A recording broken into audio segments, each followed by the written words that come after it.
Assalamualaikum warahmatullahi wabarakatuh. Baiklah, saya akan mengerjakan tugas 2 robotika bab 7 dan sampai bab 10 tentang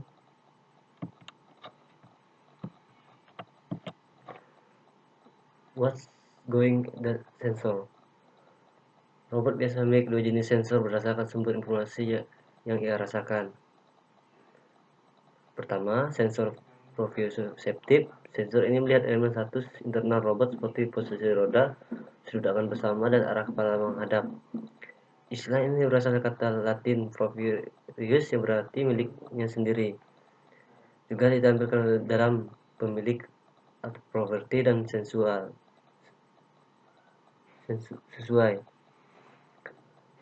Proprioception adalah proses merasakan keadaan tubuh seseorang. Ini berlaku untuk hewan sebanyak itu robot. Sensor ekstroseeptif. Sensor ini merasakan elemen-elemen keadaan dunia eksternal di sekitar robot seperti tingkat cahaya, jarak ke objek, dan suara. Istilah ini berasal dari kata Latin makna tambahan di luar, juga ditampilkan dalam ekstra indrawi, extrareal, dan extroverted. Extroversion adalah proses merasakan dunia sekitar robot, termasuk merasakan robot itu sendiri. Level of processing. Seperti yang Anda lihat, pengoperasian informasi sensorik bisa menjadi intensif dan memakan waktu komputasi. Dari proses di atas, perhitungan adalah yang paling umum tetapi sangat lambat untuk masalah spesifik apapun. Suatu sistem dapat dirancang untuk menyelesaikan pada tingkat yang lebih rendah. Dengan demikian, hal tersebut menjadi lebih cepat. Sebagai contoh, meskipun perhitungan biasanya diperlukan untuk proses gambar visual, mikroprosesor khususnya disebut dengan chip PC telah dikembangkan dan dirancang untuk tugas berbasis PC tertentu, seperti mengenali wajah atau buah tertentu dan bagian-bagian mesin. Mereka cepat, tetapi sangat khusus. Mereka tidak dapat digunakan untuk mengenali yang lain, mengingat bahwa banyak pemroses dapat diperlukan untuk persepsi, seperti yang ditunjukkan pada gambar di samping. Kita sudah dapat melihat robot sangat membutuhkan beberapa jenis otak. Ini yang membutuhkan robot untuk memproses masukan sensorik. Kemampuan pemroses analog atau digital, yaitu komputer. Kabel untuk menghubungkan semuanya antar komponen, mendukung penggunaan elektronik pada komputer, baterai untuk menyediakan daya untuk semuanya. Ini berarti bahwa persepsi membutuhkan sensor daya elektronik, komputasi, lebih banyak daya dan elektronik konektor untuk menghubungkan semuanya.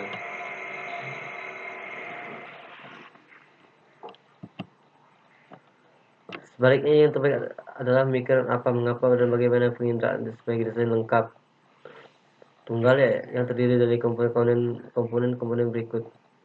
Tugas yang harus dilakukan robot, sensor paling cocok untuk tugas itu, desain mekanis paling cocok untuk memungkinkan robot. Bab 8, pasif dan aktif sensor. Sensor dapat diklasifikasikan menjadi aktif dan pasif, sederhana dan kompleks. Sensor pasif mengukur properti fisik dari lingkungan mereka, terdiri dari detektor yang melihat atau mendeteksi. Properti yang diukur sensor ini bisa sederhana dan kompleks. Sensor aktif menyediakan sinyal stimulasi sendiri dan biasanya membutuhkan energi ekstra dan menggunakan interaksi sinyal itu dengan lingkungan sebagai properti yang mereka ukur. Sensor aktif terdiri dari emitor dan detektor. Emitor menghasilkan atau memancarkan sinyal, dan detektor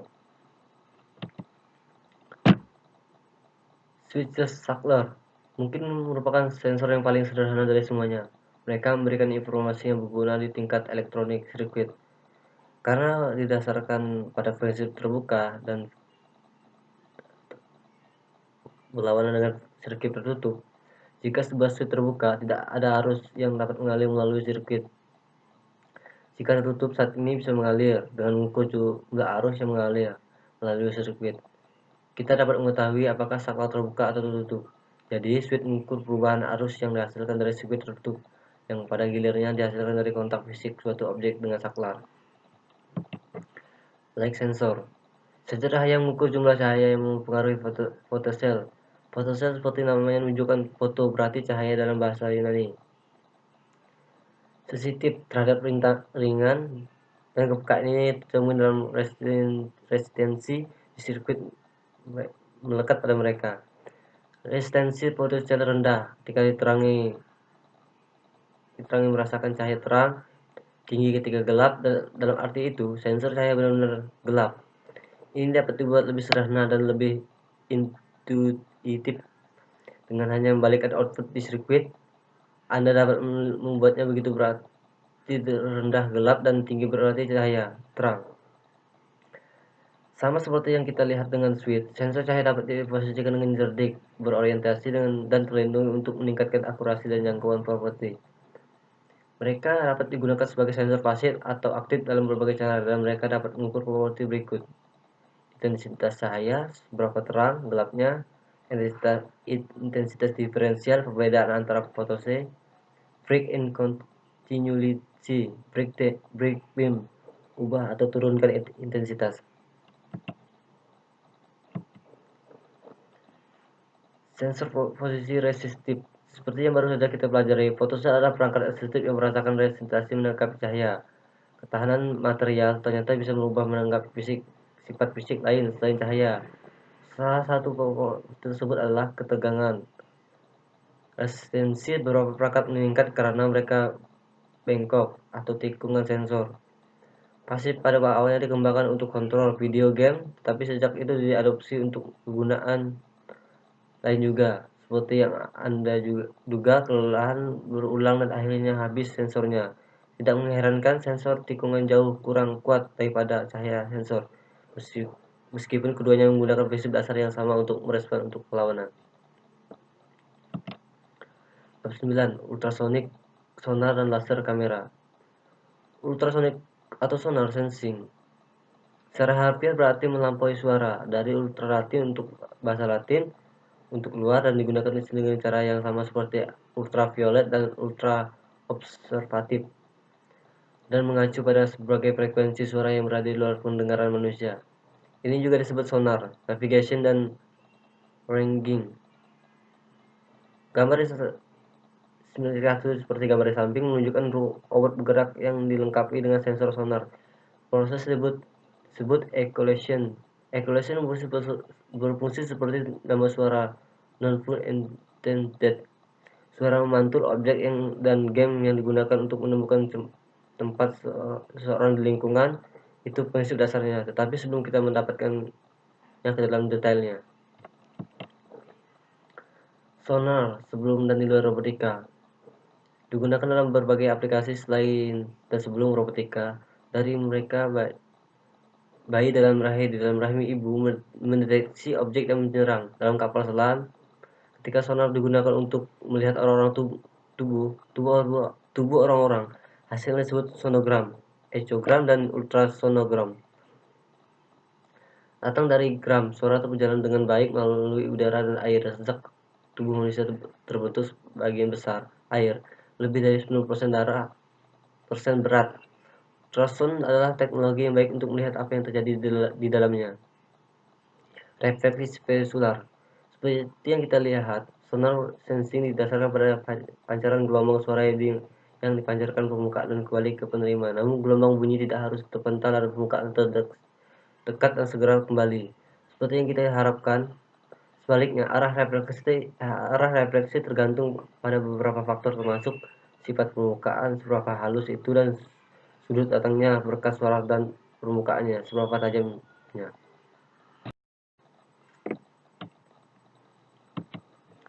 Laser sensing. Laser memancarkan radiasi yang sangat kuat pada satu atau lebih dalam frekuensi.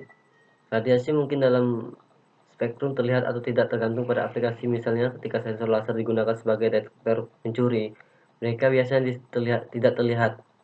Di film-film, kami sering melihat kisi-kisi laser, tapi di dalamnya ternyata membuat mereka terlihat pekerjaan pencuri lebih mudah. Dan prinsip apa itu berdasarkan sensor. Mereka break same sensor. Jika pencuri atau kucing berjalan, katakanlah, mengganggu sinar laser alarm berbunyi ketika sensor laser digunakan untuk mengukur jarak, mereka juga biasanya tidak terlihat. Karena biasanya tidak diinginkan untuk terlihat dan sinar mengganggu pemindaian lingkungan saat robot bergerak di sekitar. Penginderaan visual. Meskipun kamera dan komputer jauh lebih kompleks daripada mata dan otak biologis, Anda akan melihat bahwa informasi tersebut tersedia oleh kamera.